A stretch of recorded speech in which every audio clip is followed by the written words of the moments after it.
और मार्केट के technical setup पर चर्चा करने के लिए कोटक सिक्योरिटीज़ के श्रीकांत चौहान जुड़े हैं। Shrikant, good morning. श्रीकांत, क्या कुछ साइंस हैं वीकनेस खत्म होने के, या ये बस एक डेड कैट बाउंस और वापस वही प्रोग्राम शुरू होगा वापस? Good morning Anuj, good morning Virendra, thank you for having me on this show.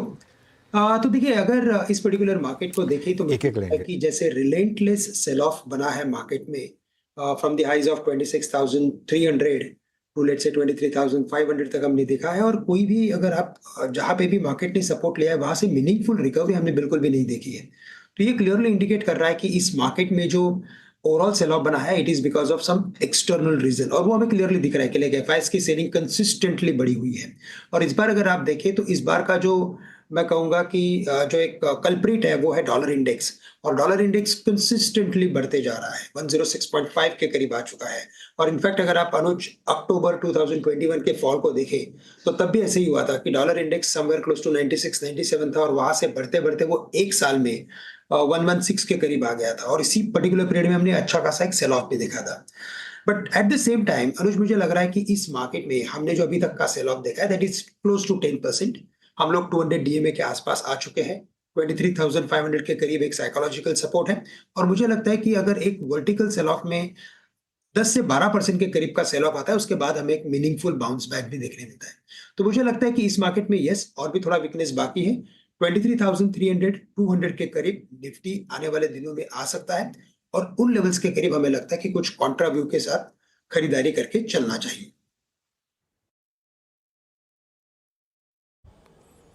Shrikant जी, ये हर रोज क्या कोट के रंग से जो ग्लासेस का फ्रेम का कलर होता है वो मैच करता है क्या हर रोज?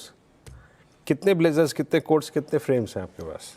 नहीं, बिल्कुल नहीं है वीरेंद्र। इनफैक्ट मुझे ब्लू कलर काफी पसंद है, और मेरे पास एक ब्लू कलर की एक फ्रेम है और एक ग्रे कलर की फ्रेम है बस, और इन्हीं के ब्लेजर मेरे पास है। हाँ, तो बात तो वही होगी ना, बात तो वही होगी। जितने फ्रेम उतने ब्लेजर्स, है ना? Yes, rightly point. ओके, हाँ, अच्छा, आप लोगों के हिसाब से अभी भी सेल और सेल राइज के सबसे प्रिफर्ड स्टॉक फ्यूचर्स कौन से हैं कोटक में? तो देखिए, अगर यहाँ से अगर रिबाउंड अगर मार्केट में आता है, और अगर इस मार्केट में 23,800 में भी या 900 के लेवल्स अगर हम देखते हैं, तो वहां पे हमें लगता है कि वापस से जो सेल ऑफ आएगा वो कंजम्पशन स्टॉक्स में आएगा, क्योंकि जो लिक्विडेशन हुआ है वो क्लियरली इंडिकेट कर रहा है कि यहाँ पे एक एग्जिट सॉर्ट ऑफ किसी ने स्टांस लिया हुआ है। और जब तक ये जो भी नंबर्स है वो वापस से फंडामेंटली कुछ अच्छे नहीं दिखते, या तो कोई स्टॉक्स में कोई बड़ा रिवर्सल नहीं आता है, तब तक मुझे लगता है कि ऑन एवरी रैली इन सभी स्टॉक्स में सेल बनते रहेगा।